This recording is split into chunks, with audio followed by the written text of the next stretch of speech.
continuando por los domingos por la tarde con el tema venciendo el temor.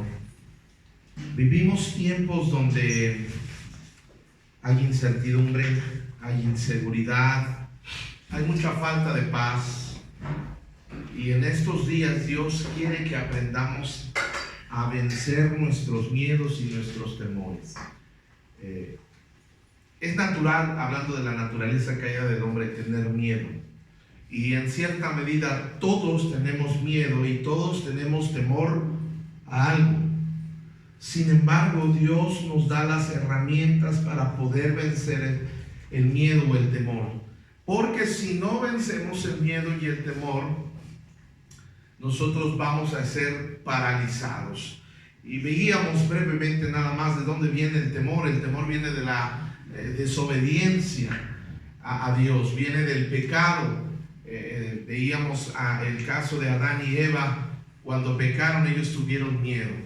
Y nada más para ir recordando, primera de Juan dice: en el amor no hay, ¿qué, amados? Temor. No hay temor, sino que el perfecto amor echa fuera el temor, porque el temor lleva en sí castigo, de donde el que teme no ha sido perfeccionado.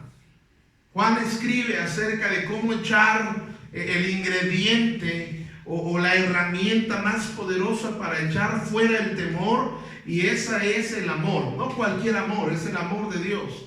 En otra versión dice: el amor no sufre del miedo, porque por el contrario, el amor es maduro, echa fuera el miedo, pues el miedo tiene que ver con el castigo. Y vamos a verlo con una traducción más actual. Dice: la persona que ama no tiene miedo. Donde hay amor, no hay temor. Al contrario, el verdadero amor quita el miedo. Si alguien tiene miedo de que Dios lo castigue, es porque no ha aprendido a amar. Y la semana pasada veíamos que el temor trae castigo a nuestra vida. El temor nos paraliza, nos atormenta, nos frustra, nos deprime, y Dios no quiere que vivamos así. La semana pasada veíamos acerca de las razones de por qué Dios no quiere que vivamos así, y nos ha dado varias herramientas. Ya vimos una herramienta, es el amor de Dios.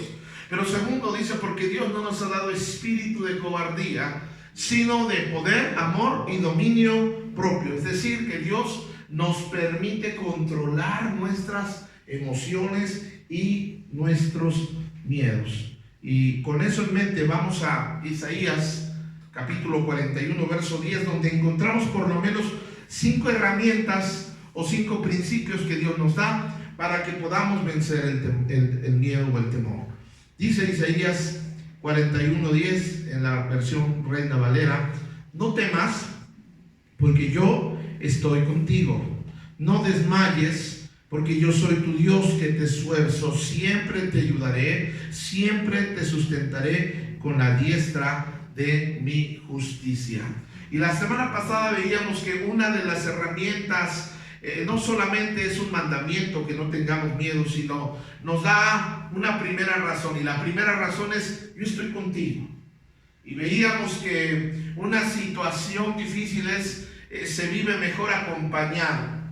Digo, por ejemplo, en un sismo, pues siquiera entre otros nos vemos las caras de angustiados, nos echamos porras, aunque sea esa frase de no tengas miedo, aunque la otra persona tenga más miedo que tú, pero pues ya entre dos. Por eso la Biblia dice que mejor son dos que uno.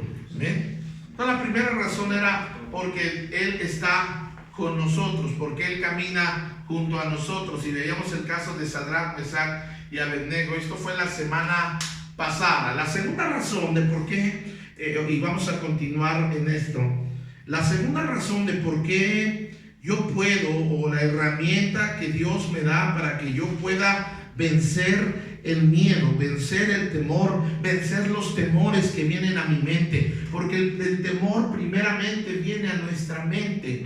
El temor encuentra casa o morada en nuestros pensamientos. Y mire, cuando estamos dominados por el miedo, nuestra mente va a generar y a generar pensamientos que tienen que ver con el miedo.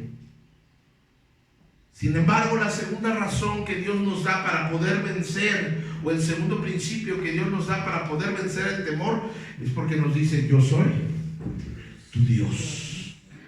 No es Dios, no es un Dios, es nuestro Dios.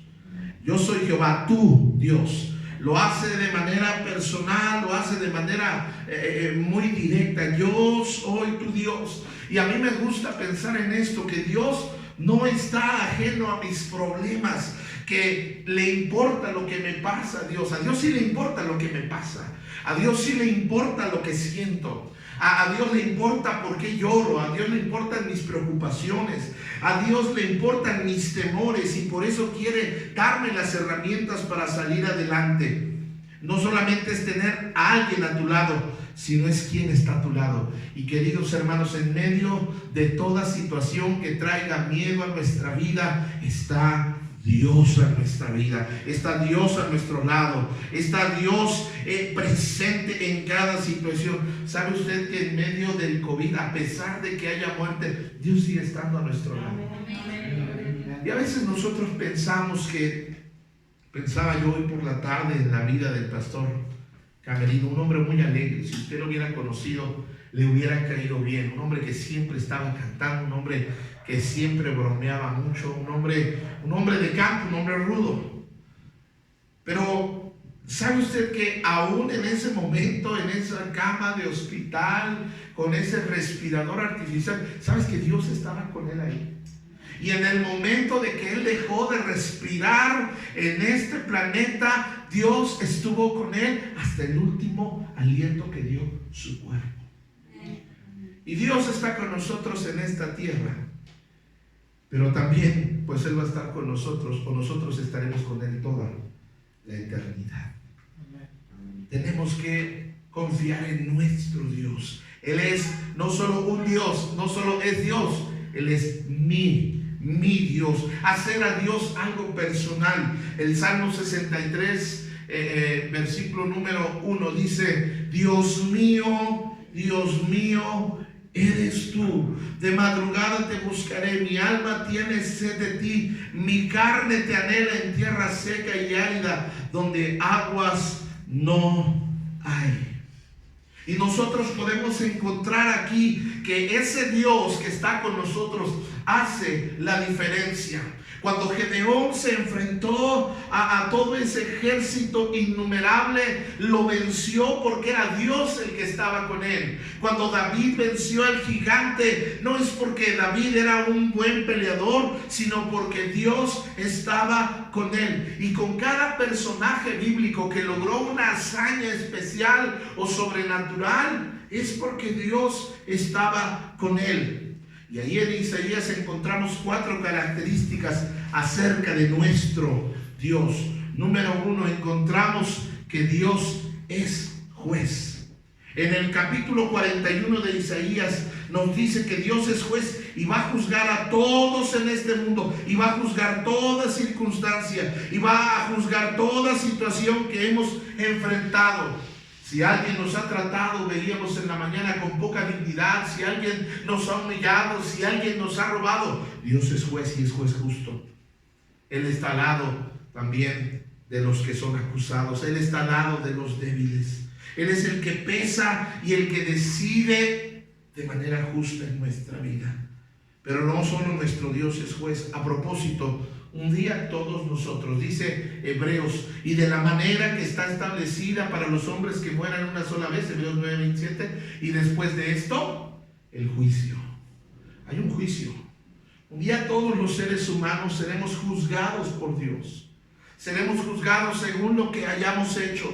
Por eso es importante que usted aprenda a depositar su fe en Cristo Jesús. Porque si usted está confiando en sus obras, si usted está confiando en su religión, va a perder ese juicio. Pero número 2, en Isaías 41:2 encontramos que Dios es el que gobierna. Dios gobierna sobre todo gobierno. Usted puede ver en el Antiguo Testamento cómo se levantaron imperios, hombres poderosos como Nabucodonosor, hombres como Ciro, imperios como el Imperio Romano. Todos esos no gobernaban tal como ellos querían. Dios les permitía gobernar. Dios es el que gobierna sobre buenos y sobre malos. Dios gobierna todo lo que está pasando. ¿Sabes que la situación del COVID no se le ha salido de control a Dios? Dios está gobernando. Dios permite situaciones, pero Dios gobierna. En Isaías 41:4, en ese mismo pasaje que estamos viendo, Isaías describe que Dios es antes y Dios será después. Dios no tiene principio ni final. Apocalipsis dice que Él es el alfa y la omega, la primera letra del alfabeto griego y la última. Dios permanecerá. Dios no tiene fecha de nacimiento. Dios no tiene fecha de caducidad. Dios no tiene fecha de muerte. Dios siempre ha sido, siempre es y Dios siempre será. Y en Isaías 41:8 y versos 9 nos dice que Dios nos ha escogido. Y esto me anima mucho. Dios nos ha escogido, porque aquellos que en algún momento hemos sido rechazados, aquellos que en algún momento hemos sido hechos a un lado, aquellos que en algún momento hemos sido despreciados o menospreciados, Dios nos ha escogido. Dios ha puesto sus ojos en nosotros. Por eso yo le animo a que usted no se sienta menos, usted no se sienta menos amado, menos querido, menos valorado, porque Dios le ha escogido y le escogió con un propósito. A lo mejor estoy pensando yo en un equipo de fútbol, o estoy pensando en aquellos que practicaron un deporte y aquellos que no eran buenos. ¿Alguien aquí jugó fútbol alguna vez? A mí me encantaba el fútbol. Pero había a veces en la cuadra, en la colonia, había personas que no eran muy buenas para jugar fútbol. Y la verdad es que uno escogía a los que eran más buenos para el partido, más buenos para pegarle al balón. Y siempre hay uno que o tenía el pie plano o caminaba medio chuequito y nadie los escogía nunca. Y a las personas cuando jugábamos a escoger equipo, pues siempre se quedaban los menos buenos delante de nosotros, que no los escogían. O a veces de los padres, ¿verdad? Los padres cuando hacen alguna decisión y nombran a algún hijo como albacea, o nombran a algún hijo y uno dice, ay, a mí no me escogió mi papá o mi mamá. Aquí espero que me escojan. O a veces tal vez en un bailar, alguien aquí participó en los bailables en la primaria o en la secundaria, y pues nadie quería bailar con el más feo del salón, o con la chimuela del salón, o con la piojosa del salón. Nadie quería a esas personas. Pero a mí me agrada pensar, hermanos, que aunque hemos sido rechazados por alguien, hemos sido menospreciados por alguien, tal vez alguien no nos juntó, tal vez alguien no nos escogió, Dios sí nos ha escogido. Amén. Y que aunque toda la vida a ti no te escogían en primer lugar, hoy fuiste el primero de tu familia que Dios escogió para que tuvieras un lugar especial en el reino de Dios. Qué bonito es pensar así. Que nuestro Dios no nos rechaza, que no nos rechaza por nuestra condición económica, que no nos rechaza por nuestro pasado, que no nos rechaza por lo que hemos fracasado, que no nos rechaza por los defectos que pudiéramos tener, porque tenemos miles de defectos. Sin embargo, a pesar de todos esos defectos, Dios nos ha escogido. Isaías dice, mira, no tengas miedo, porque no solo es ir con alguien. Por ejemplo, estoy pensando, no es lo mismo ir en una avenida oscura, en una calle oscura, ir con un niño, acompañado usted, mujer, de un niño, y atravesando esa calle oscura, peligrosa, donde pudiera salir un maleante. No es lo mismo ir acompañada por un niño que ir acompañada por una persona adulta fuerte, que a lo mejor hasta va bien armado, o con una compañía de guardaespaldas. Así usted pasa confiado y seguro. En este caso, amados hermanos, Dios va con nosotros, pero también Dios envía a sus ángeles a guardarnos. Dios está con nosotros. Algunos aquí han tenido accidentes o situaciones donde pudieron haber perdido la vida. ¿Y sabes por qué estás vivo? Porque en ese momento de esa tragedia, Dios estará contigo. Dios está con nosotros. Y esa es una razón de peso para que nosotros podamos vencer el temor. Pero en tercer lugar, amados hermanos, la tercera frase, la tercera parte, el tercer principio que Dios nos da para que podamos vencer el temor es que Él dice: yo te fortaleceré.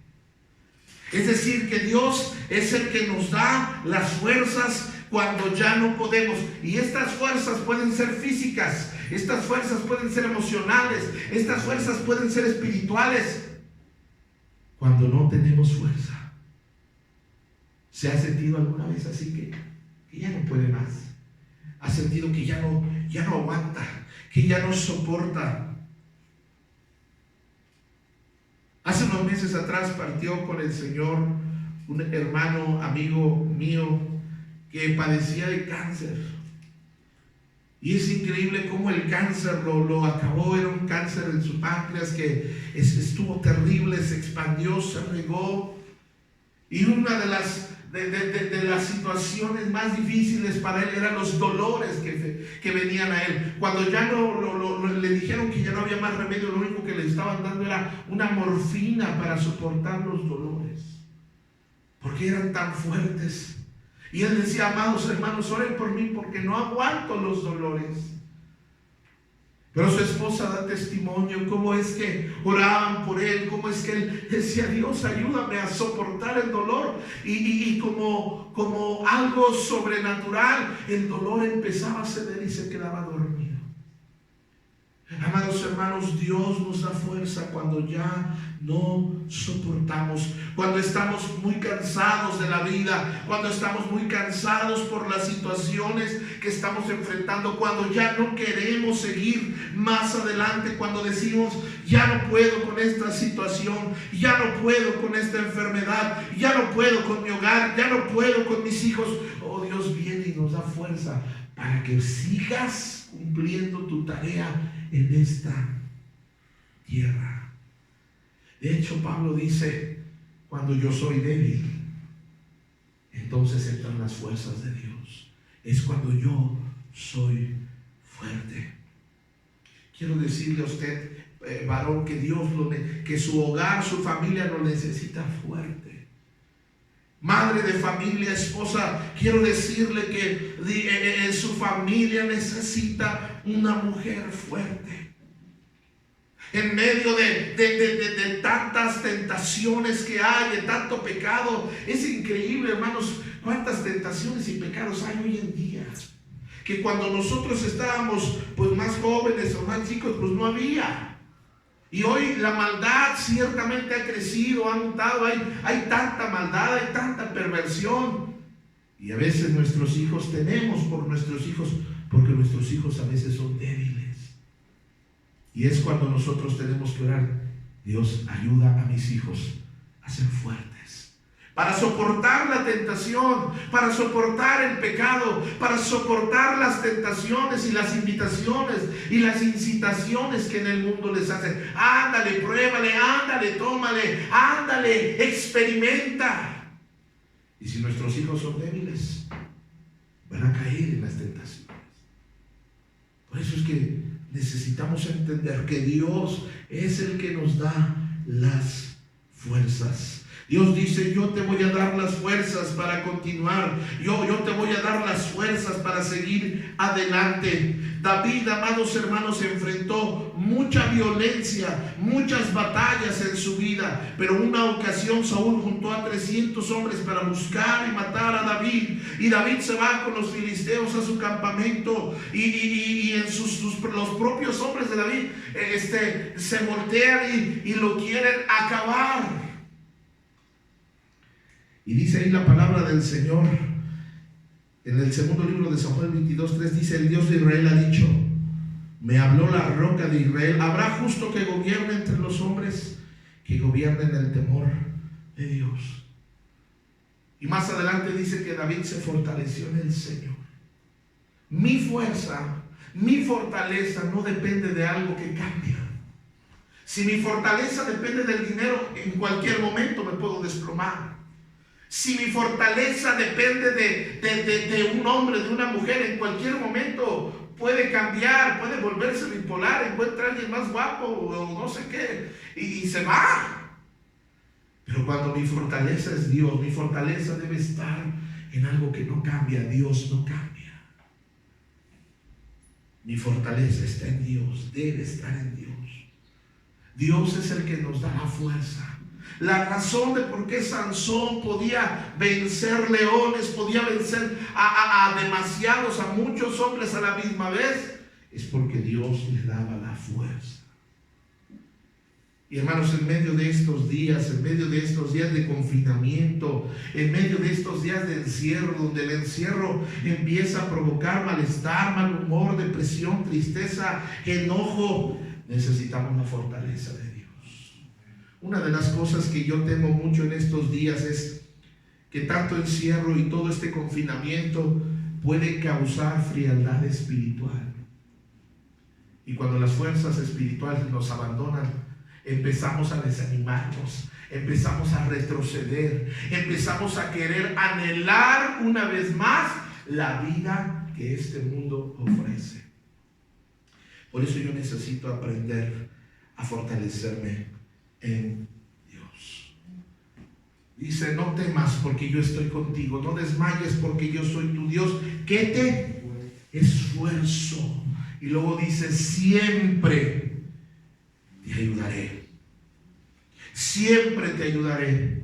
Una razón más, amados hermanos, de por qué yo puedo vencer mi miedo, vencer mi temor, es porque Él me está ayudando. Es porque yo cuento con la ayuda de Dios. No estoy solo. Esa es una mentira del diablo, que estás solo, que a nadie le importas, que a nadie le interesa lo que te pasa, que te las arregles como tú puedas. Porque no es cierto, hermanos. Yo cuento con la ayuda de Dios.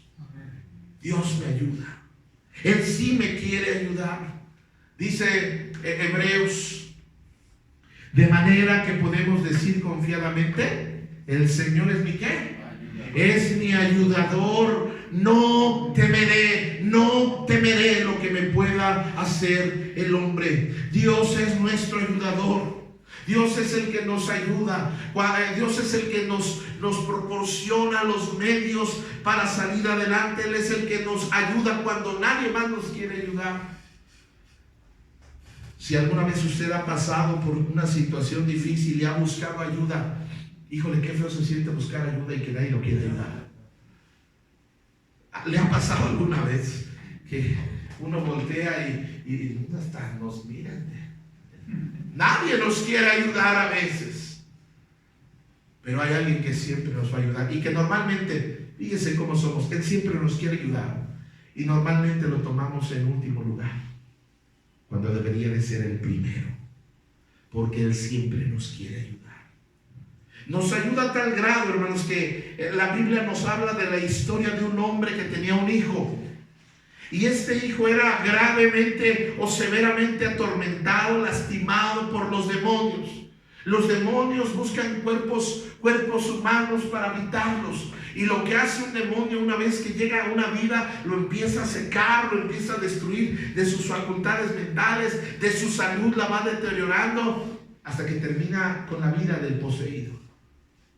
Y este padre había buscado ayuda para su hijo en muchos lugares. Ya lo había llevado a los médicos posibles. Ya lo había llevado a los lugares donde lo hubieran podido sacar de ese problema. Pero él está desesperado porque nadie lo puede ayudar. Y él va viendo cómo su hijo va secándose en vida. Y él va viendo cómo su hijo se está muriendo en vida. Y él decide buscar a Jesús. Y Jesús le dice, yo te quiero ayudar. Pero Jesús le dice, ¿tú crees? ¿Crees que yo puedo ayudarte? Y miren lo que le dice Jesús. Le dijo, si puedes creer, al que cree, todo le es posible. Y entonces cuando él escucha esta declaración, él tiene un problema. Él tiene un problema de incredulidad. Él quiere creer, pero no puede creer. Inmediatamente el padre del muchacho clamó y dijo: creo, ayuda a mi incredulidad. En otras palabras le dice: mira, Jesús, yo quisiera creerte, pero si tú me ayudas, yo puedo creer. Vemos maravillosamente cómo Dios, cuando nos da su ayuda, las cosas cambian. ¿Sabes por qué Noé se pudo salvar con toda su familia del diluvio? Porque Dios lo ayudó. ¿Sabes por qué Moisés pudo sacar al pueblo, inmenso pueblo, sin usar los medios militares?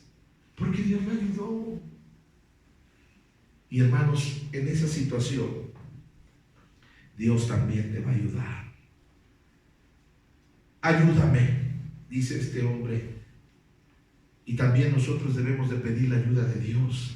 Ayúdame a caminar, ayúdame a orar, ayúdame a servirte, ayúdame con mis hijos, ayúdame con el esposo, ayúdame con la esposa, ayúdame con esta enfermedad, ayúdame con esta tentación, ayúdame a vencer el alcohol, ayúdame a vencer la adicción, ayúdame a vencer la depresión, pero ayúdame, Dios. Cuando tú le pides ayuda a Dios con todo tu corazón, Dios sí te ayuda.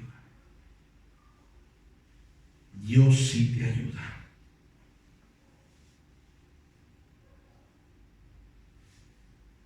Terminamos casi con esto en el último punto. Dice: yo te sostendré con mi diestra. El concepto de yo te sostendré no solo es alguien que me está tomando para que no me caiga, sino es alguien que me está manteniendo. Por ejemplo, nuestros hijos terminan sus carreras porque nosotros los sostenemos económicamente. ¿Sí me entiende?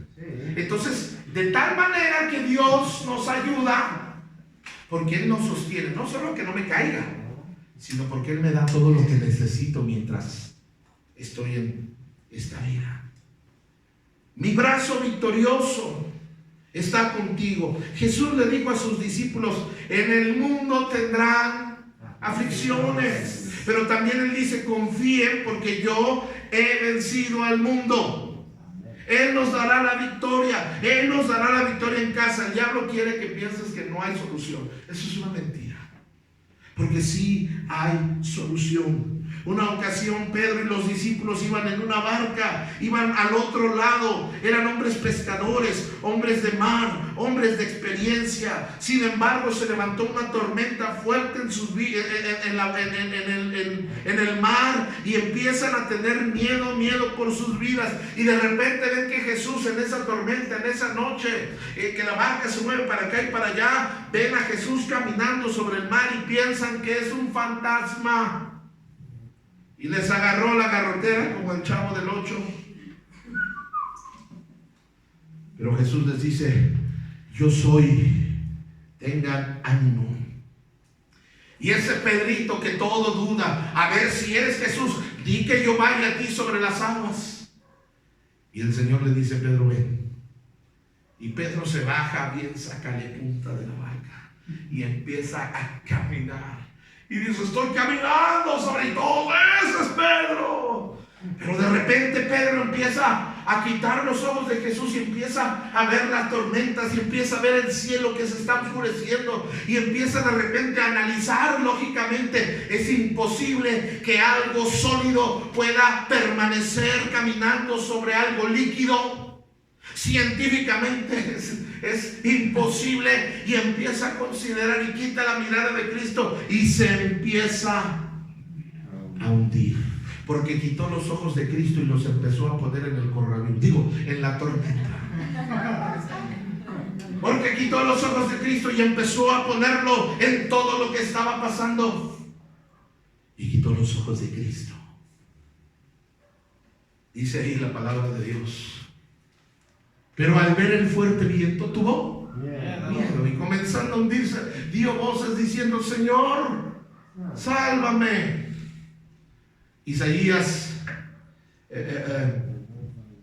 Isaías 59:1 dice: he aquí, no se ha cortado la mano de Jehová para salvar, ni se ha grabado su oído para oír.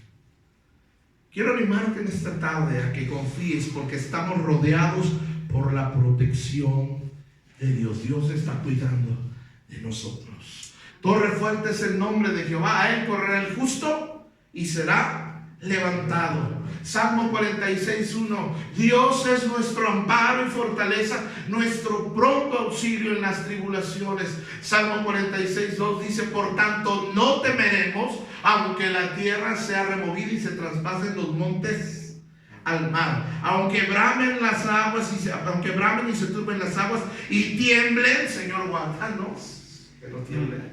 Pero si tiembla, Dios nos ayuda. Estamos aquí, hermanos. Amén. Hermano, me apoya con el teclado, por favor. Estoy terminando.